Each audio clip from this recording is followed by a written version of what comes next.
ഇത് ഭയങ്കര വീടാണല്ലോ. ഇത് മിസ്റ്റർ ശങ്കരമാന്റെ വീടല്ലേ? അതെ. ഇവിടെ ആരൊക്കെ ഉണ്ട്? ഞാനേതാ? LIC. ആ LIC പോലീസിൽ ആളെ ചേർപ്പിക്കാൻ. പോലീസിലോ? ചുമ്മാ ഒരു വളി പഠിച്ചാണ് അച്ഛനെ. ആരൊക്കെ ഉണ്ട് ഇവിടെ? അതാ വീട്ടിലുള്ളവരോട് ചോദിച്ചാൽ മതി. ആരാ?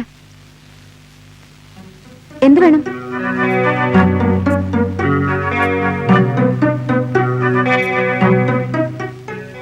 ഇവിടെ ഇവിടെ വേറെ സ്ത്രീകളാരും ഇല്ലേ? വേറെ സ്ത്രീയോ? നിങ്ങൾക്ക് ആരെയാ കാണേണ്ടത്? കാണേണ്ടത് ആരെയാ കാണേണ്ടെന്ന്? മായ എന്നൊരു സ്ത്രീയെ. മായ എന്ന പേരിൽ ആരും ഇവിടെ ഇല്ലല്ലോ. KCB 228 ഇവിടുത്തെ വണ്ടിയല്ലേ? അതെ.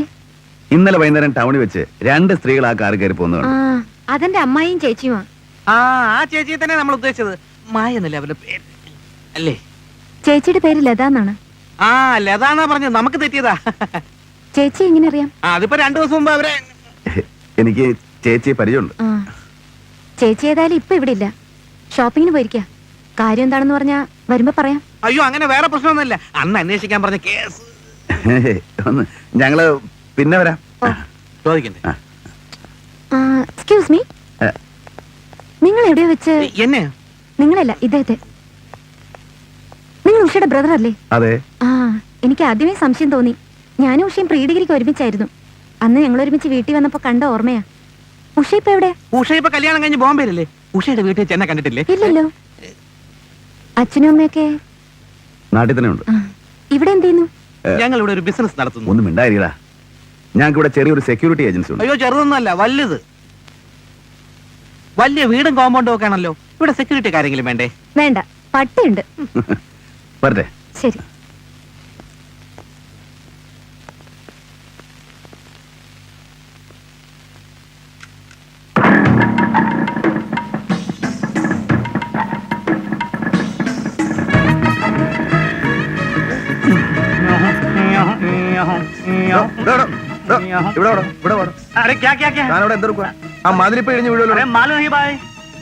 കണ്ടിട്ടൊരു കള്ളന്റെ ലക്ഷണം ഉണ്ടല്ലോ. ഇന്ന് രാത്രി വീട്ടിൽ കയറാനുള്ള പരിപാടി ഉണ്ടോ? मेरा नाम कुंजू सिंह है, मेरा बाप का नाम कब्बर सिंह है, मेरा माँ का नाम नीतू सिंह है, समझे? പോടാ വന്നക്കടുവല്ലോ. സാറേ പോക്കറ്റ് പറയരുത്. തന്നെ ഏത് സാർ അയച്ചത് എന്നെ ഫോളോ ചെയ്യാൻ? സാറോ? ഏത് സാർ? ഞാൻ പോലീസ് അല്ലല്ലോ. ഞാൻ പറഞ്ഞോ താൻ പോലീസാണെന്ന്? നേര് പറ, ഏത് സാർ അയച്ചത്? സത്യമായിട്ടും പീറ്റർ സാറിൽ എന്നെ അയച്ചത്. പീറ്ററാണ് തന്നെ അയച്ചതെന്ന് ഞാൻ പറഞ്ഞോ? എന്തിനാ തന്നെ അയച്ചത്? സാറിനെ വാച്ച് ചെയ്യാനൊന്നല്ല എന്നെ അയച്ചത്. പിന്നെ എന്തിനാ മൂത്രം ഒഴിച്ചാൽ മതിൽ മറിക്കാനോ? അതിപ്പോ അയ്യോടാ നാണം കണ്ടില്ലേ? എന്നാ വല്ലപ്പോഴും പ്രയോജനപ്പെടും കേട്ടോ.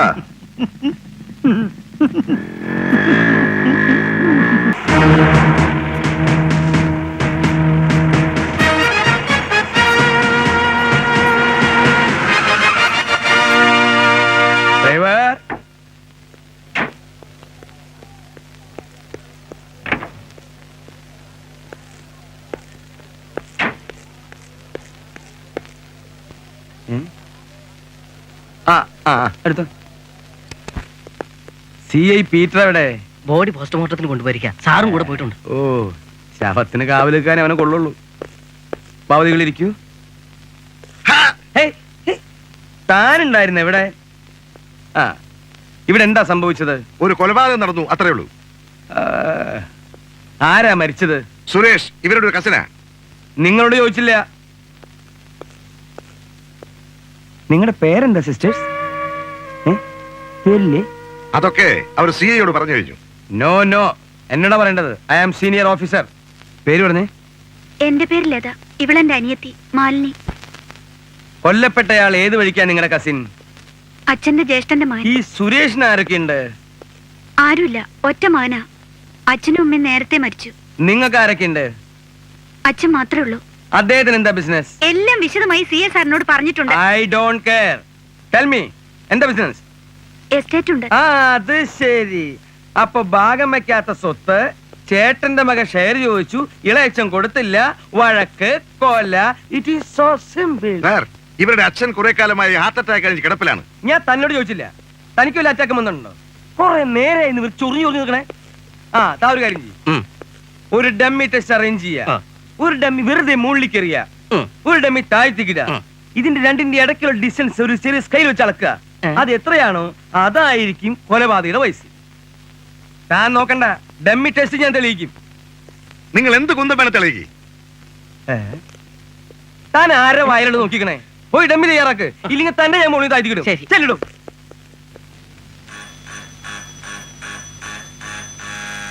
ഇത് ഏതലവരാ അത് ഇങ്ങനെ ബെല്ലടിക്കുന്നത്?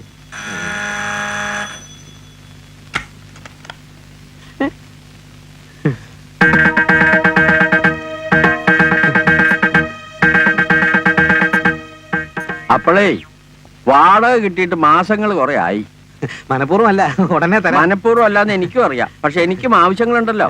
ഹരിഹരൻ എവിടെ? ഉണ്ട്, വിളിക്കാം.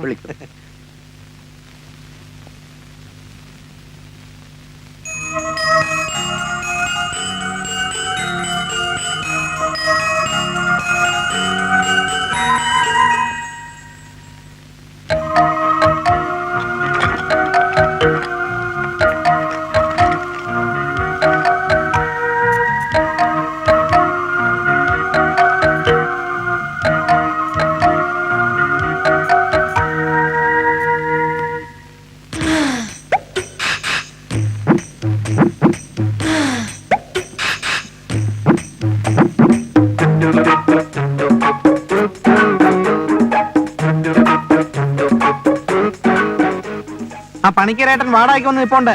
2 ദിവസം കഴിഞ്ഞ് വരാൻ പറ. എന്നെ കൊണ്ട് ഇനി അവധി പറയാൻ ഒക്കൂല. ഇങ്ങനെ ഒന്ന് അയാളെ പറഞ്ഞു വിട് പപ്പ, പ്ലീസ്. എങ്ങനെ? ശരി, ഞാൻ ഏറ്റു.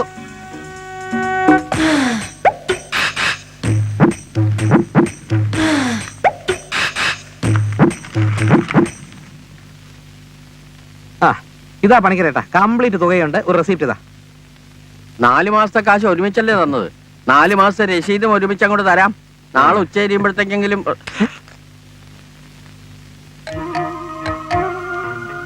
ബാക്കി ഇവിടെ ഇങ്ങെടുക്ക്. കുഞ്ഞുങ്ങൾക്ക് കളിക്കാൻ കൊടുക്കാൻ വേണ്ടി ഒരബദ്ധം കാണിച്ചതാ. അയ്യേ, കുഞ്ഞുങ്ങൾക്ക് കളിക്കാൻ കണ്ടവന്റെ മുതലേ കിട്ടിയുള്ളൂ. നാളമില്ലേ, ലക്ഷക്കണക്കിന് രൂപ സമ്പാദ്യമുള്ള തനിക്ക് ഈ എച്ചിത്തരക്ക്.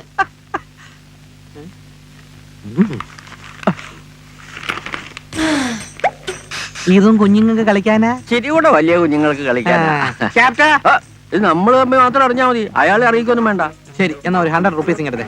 100 രൂപ ഇച്ചിരി കൂടുതൽ, 50 രൂപ. അല്ലല്ല, ഈ വക കേസിൽ ഒതുക്കി തീർക്കാൻ ഞങ്ങൾ മിനിമം 100 റുപ്പീസാ ചാർജ് ചെയ്യുന്നത്. ഒരു കലണ്ടർ കൂടെ തന്നെ. ക്യാപ്റ്റാ. ചുമ്മാതല്ല ഇന്ത്യയിൽ ജനസംഖ്യ വർദ്ധിച്ചുകൊണ്ടിരിക്കുന്നത്. ഏതാ എന്തൊക്കെ? അല്ല, ആ പണിക്കരേട്ടൻ ഇതെല്ലാം അടിച്ചു മാറ്റാൻ നോക്കി. ഞാൻ പിടിച്ചു വാങ്ങിച്ചു. പിള്ളേർക്ക് കളിക്കാനെന്നേ. അയാളെ എങ്ങനെ പറഞ്ഞു വിട്ടു? കാശ് കൊടുത്തു. കാശോ? എവിടെ കാശ്? ആ പെണ്ണ് തന്ന കാശില്ലേ, അതിന് എടുത്തു കൊടുത്തു. നീ എന്നെ ചീത്ത പറയരുത്. അവധി പറഞ്ഞു മടുത്തു, അതുകൊണ്ടാണ് ഞാൻ എടുത്തു കൊടുത്തത്. ഈ വീട് ഉടനെ കാലിയാക്കി തരണം പറഞ്ഞാൽ നമ്മൾ എവിടെ പോയി താമസിക്കും? ആ കാശ് ആ പെണ്ണ് തിരിച്ചു കൊടുക്കാനുള്ളൂ അല്ലേ? തികയാത്ത കാശിന് ഞാൻ എവിടെ പോകും? കാശ് തിരിച്ചു കൊടുക്കേണ്ടി വന്നാലല്ലേ, അത് അപ്പോഴാലോചിക്കാം. ഞാനൊന്ന് കുളിക്കട്ടെ. എന്തുപറ്റിടാ? താൻ എങ്ങനെയാണ് ഇഷ്ട രണ്ടിനെയും കൂടി ഒറ്റയ്ക്ക് കൈകാര്യം ചെയ്യുന്നത്? രണ്ടിനെയും കൂടെ നിനക്ക് വട്ടുണ്ടോ? വട്ടോ?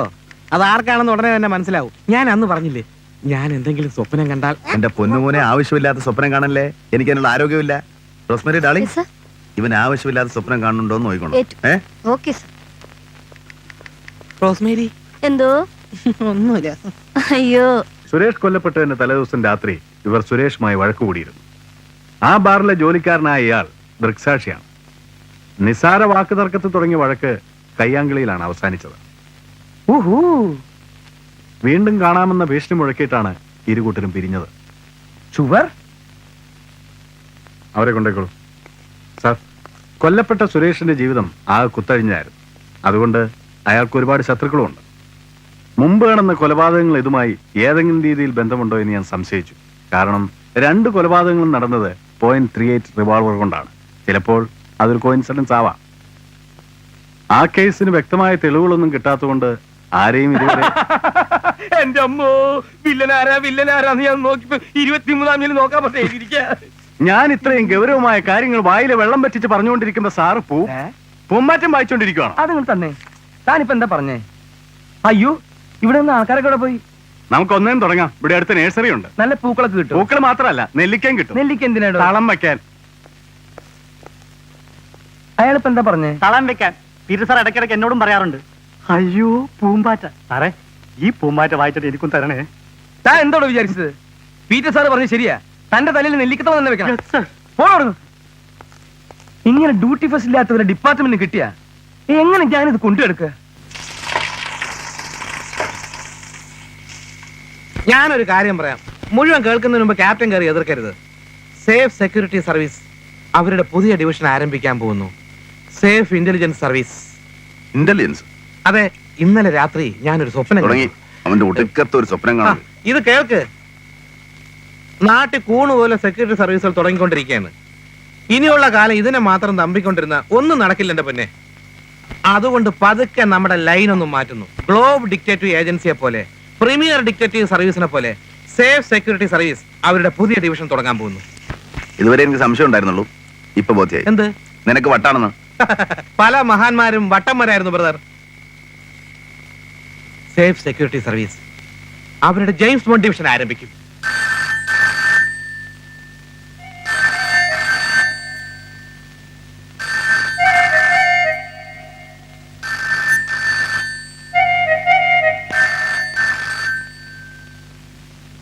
ഇതാ സ്ത്രീയുടെ ഫോണായിരിക്കും, ഒന്ന് എടുക്ക്. എത്ര നേരമായി ഫോൺ അടിക്കുന്നു, അതൊന്ന് എടുക്ക്. ഒരു കാര്യം, പെട്ടെന്ന് കയറി വേണ്ടെന്നൊന്നും പറഞ്ഞേക്കരുത്. ജോലിക്കാരുടെ ശമ്പളം, വാടക, മറ്റു ചിലവ്, ഇതിനൊന്നും തൽക്കാലം വേറെ പോംവഴിയില്ലെന്ന് ആലോചിക്കണം. നിനക്ക് ബുദ്ധിമുട്ടാണെങ്കിൽ ഞാൻ സംസാരിക്കാം. Hello, safe security service here. ആരാ? അതെ അതെ, പപ്പനാണ്. അതെ, ഇന്നലെ കണ്ട ആള് തന്നെ. ഇല്ല, പുറത്തു പോയിരിക്കാണ്. എന്നെ എല്ലാം പറഞ്ഞ് ഏൽപ്പിച്ചേച്ചാ പോയിരിക്കുന്നത്. ഹരിഹരനും പപ്പനും ഒക്കെ ഒന്ന് തന്നെ. ആ, ഇവിടെ ഞങ്ങൾ തമ്മിൽ രഹസ്യമൊന്നും ഇല്ല. നിങ്ങൾ ഏൽപ്പിച്ച ജോലി ഞങ്ങൾ ഏറ്റെടുക്കാൻ തീരുമാനിച്ചു കഴിഞ്ഞു. പിന്നെ ചില കണ്ടീഷൻസ് ഒക്കെ ഉണ്ട്. വിചാരിച്ച പോലെയല്ല കാര്യങ്ങള്. അല്പം ചെലവ് കൂടും. പിന്നെ ചില പ്രാഥമിക അന്വേഷണങ്ങളൊക്കെ ഞങ്ങൾ നടത്തി. അല്ല, ഇവിടെ പുറത്ത് ഹോം ഗാർഡ്സിന് ട്രെയിനിങ് നടന്നുകൊണ്ടിരിക്കുന്നു. അതല്ല, ചെലവല്പം കൂടും. ചെലവൊന്നും പ്രശ്നമല്ലെന്ന് അറിയാം. അത് വഴി അറിയിക്കാം. പിന്നെ ഒരു കാര്യം, നിങ്ങൾ ഏൽപ്പിച്ച ജോലി ഞങ്ങൾ ആത്മാർത്ഥമായി ചെയ്യും. പക്ഷേ വിജയിച്ചാലും പരാജയപ്പെട്ടാലും ഫീസ് കൃത്യമായി തരണം. അതിലൊരു കുറവുണ്ടാവരുത്. ചുമ്മാ ഇരിടോ. അയ്യോ സോറി, ഇവിടെ ഗാർഡ്സിന്റെ അടുത്ത് പറഞ്ഞതാ. ആ ശരി, അപ്പൊ വീണ്ടും വിളിക്കില്ലേ? തുടങ്ങാനൊന്നുമില്ല, തുടങ്ങിക്കഴിഞ്ഞു. ഓക്കേ, ടീക്കേ. അയ്യോ, നീ എന്തൊക്കെയാ അവരോട് പറഞ്ഞത്? പിന്നെ കാര്യങ്ങൾ വ്യക്തമായി പറയണ്ടേ? നീ എന്താ ചെയ്യാൻ പോകുന്നേ? അതൊക്കെ ഞാൻ പറയാം. നീ എന്റെ ഒപ്പം ഒന്ന് നിന്ന് തന്നാ മതി. എനിക്കെന്തോ ഇത് വരാൻ പോകുന്ന ഒരു ആപത്തിന്റെ സൂചനയായിട്ടാ തോന്നുന്നു. എനിക്ക് നേരെ മറിച്ച. പപ്പ പറയുന്നു കേൾക്ക്. നമുക്ക് പൈസക്ക് ബുദ്ധിമുട്ടുണ്ടെന്നുള്ളത് സത്യം. എവിടെന്നെങ്കിലും കടം വാങ്ങിച്ചാണെങ്കിലും ഞാനത് മേക്കപ്പ് ചെയ്യാം. ഇനി ആ സ്ത്രീ വിളിക്കുമ്പോൾ നമുക്ക് സാധിക്കില്ല എന്ന് പറഞ്ഞ് പണം മടക്കി കൊടുക്കുന്നതാണ് നല്ലത്. നീ എന്നെങ്കിലും ഒരു നല്ല കാര്യം നടക്കാൻ നേരാമണ്ണം സമ്മതിച്ചിട്ടുണ്ടോ? പേടിയും മടിയും നിന്റെ കൂടെ പറപ്പാ. ഇനി നമ്മൾ എന്തായാലും ഈ ജോലിന്ന് പുറകോട്ടില്ല. വരുന്നിടത്ത് ചെയ്യണം. ആ എടാ,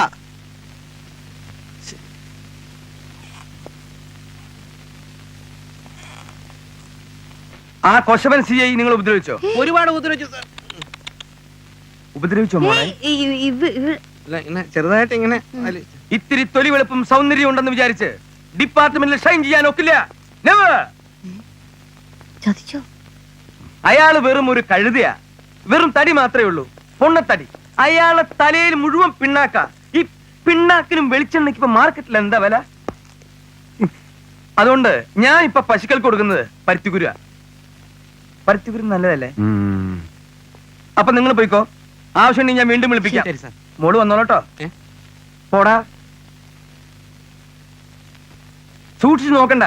നിങ്ങളുടെ തലയിൽ പിണ്ണാക്കാണെന്ന് ഞാൻ പറഞ്ഞു. അത് ഇൻവെസ്റ്റിഗേഷന്റെ വേറൊരു മെത്തേഡാണ്. അത് ഡിപ്പാർട്ട്മെന്റ് ആവശ്യമാണ്. ഓക്കെ? ശരി സാർ. ആ,